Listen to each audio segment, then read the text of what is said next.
Sam Houston was a Tennessee frontiersman and a bold leader who became the father of Texas. Sam Houston, one of the most colorful figures in American history, was born in Rockbridge County, Virginia on March 2, 1793. He came from a modest but respectable family. He had a commanding presence that drew people to him. Houston's early years were marked by adventure and hardship. He received limited formal education but was educated in the ways of the frontier. When his father died in 1807, the family moved to Tennessee, where the teenage Sam would soon leave home to live among the Cherokee Indians for 3 years. Then in 1812, when war broke out between the United States and Britain, the 19-year-old Houston enlisted in the army as a private. He quickly rose through the ranks. Sam Houston was a natural warrior and leader. He fought bravely under General Andrew Jackson in the Creek War in 1814 when he led a charge against Creek warriors at the Battle of Horseshoe Bend. Houston was severely wounded, taking an arrow in the groin and later 2 musket balls in his shoulder. He nearly died from his wounds, but his courage caught the attention of Andrew Jackson, who would become his mentor and friend. After the war, he was promoted to lieutenant, but his military career was cut short by his wounds and ongoing health problems. In 1818, Houston resigned from the army and returned to Tennessee. Within a short time, he studied law and was admitted to the bar. He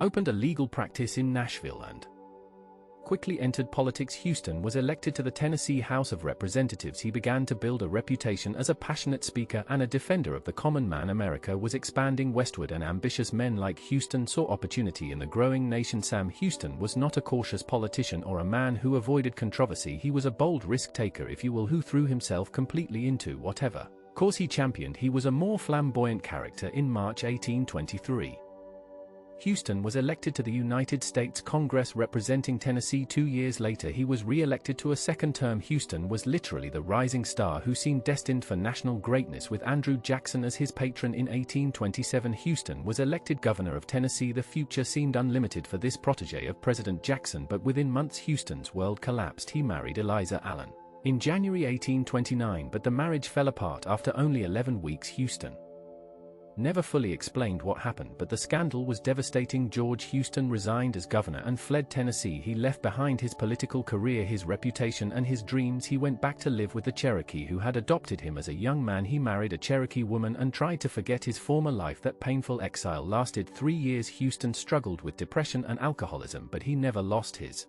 ambition to rise again. Another day in 1832, Houston traveled to Texas, which was then part of Mexico. He was looking for a fresh start and new opportunities. Houston saw immediately that Texas was ripe for revolution. The region was filling with American settlers who chafed under Mexican rule. In 1833, Houston attended a convention of Texan colonists who were demanding reforms from the Mexican government. He quickly became a leader of the growing independence movement. Texas felt that Mexico, its governing country, was restricting its freedom and not giving it the autonomy that it deserved to chart its own course. Sam Houston was not initially calling for complete independence from Mexico, but events would soon force his hand. He was a pragmatic leader who understood when the time for compromise had passed. In October 1835, the Texas Revolution began with a skirmish at Gonzales. 1 month later, Houston was appointed Major General of the Texas Army. Houston was literally the man on horseback who rode across Texas ready to take command of the rebel forces. In March 1836, the Texas Revolution reached its crisis point. The Mexican dictator General Antonio Lopez de Santa Anna led a massive army into Texas to crush the rebellion. Santa Anna's forces laid siege to the Alamo, a fortified mission in San Antonio where fewer than 200 Texan defenders held out for 13 days. Houston ordered the Alamo abandoned, but the commanders there refused to retreat. On March 6, 1836, Santa Anna's army stormed the Alamo, killing every defender, including legendary figures like Jim Bowie and Davy Crockett. The fall of the Alamo was a devastating blow. That massacre became a rallying cry for the Texas cause. Houston gathered his small army and began a strategic retreat eastward across Texas. Many Texans criticized Houston for running from the enemy. They wanted him to stand and fight, but Houston knew his army was outnumbered and poorly trained. Washington's strategy during the American Revolution had taught him that survival was more important than glory. Houston's strategy was all about making it for another day. He retreated for weeks, drawing Santa Anna deeper into Texas and away from his supply lines. The Mexican general grew overconfident, believing the Texan army was defeated and demoralized, but Houston was waiting for the right moment to strike. On April 21, 1836, Houston found his opportunity near the San Jacinto River. Santa Anna's army had camped in an exposed position between a river and a marsh. They were resting in the afternoon heat, believing they were safe. Sam Houston was a tactical genius when he ordered the attack at 3:30 in the afternoon. He was using the element of surprise to his advantage, and no one was expecting it to happen. Houston led his men in a furious charge, shouting, "Remember the Alamo and remember Goliad." The battle lasted only 18 minutes. The Texan army killed more than 600 Mexican soldiers and captured 700 more, including Santa Anna himself. The Texans lost only 9 men killed. It was one of the most decisive victories in military history. Houston was wounded in the ankle during the battle, but he had won Texas its independence. Santa Anna was forced to sign treaties recognizing Texas as an independent republic in September 1836. With the revolution won, Houston was elected as the first president of the Republic of Texas. Houston received an overwhelming majority of the votes cast. He was the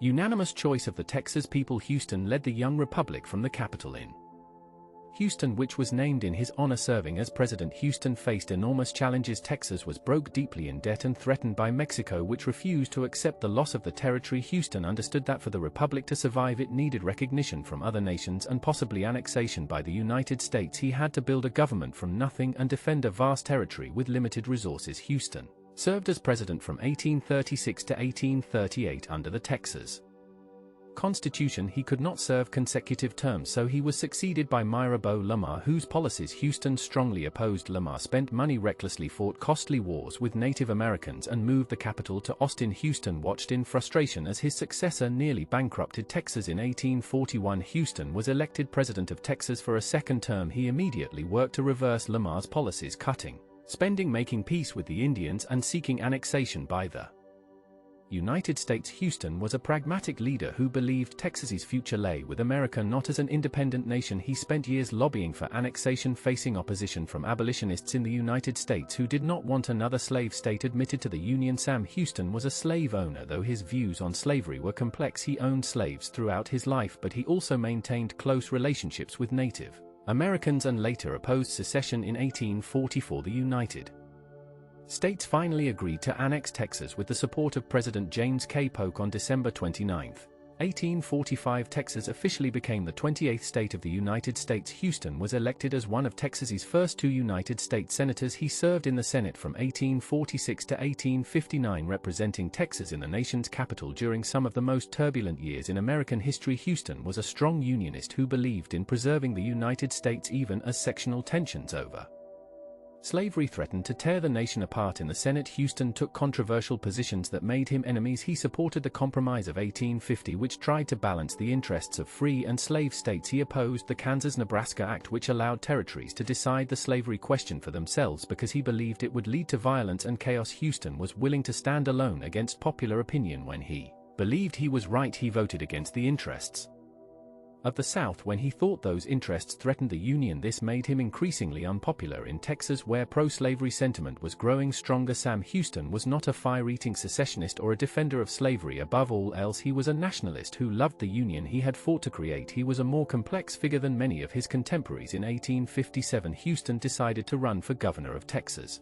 hoping to use that position to keep Texas in the Union. He lost that election but remained determined to fight secession. In 1859, Houston ran for governor again, and this time he won. He was elected on a Unionist platform, but events were moving beyond his control. The election of Abraham Lincoln in 1860 triggered a crisis across the South. Southern states began seceding from the Union, forming the Confederate States of America. Houston desperately tried to prevent Texas from joining the Confederacy. He argued that secession was illegal and would lead to a catastrophic war. He warned Texans that the North had more men, more factories, more resources, and would ultimately win any conflict, but the tide of secession could not be stopped. In February 1861, a Texas convention voted to secede from the Union. Houston refused to recognize the convention's authority, arguing that such a momentous decision required a vote of the people. A referendum was held, and Texans voted overwhelmingly for secession.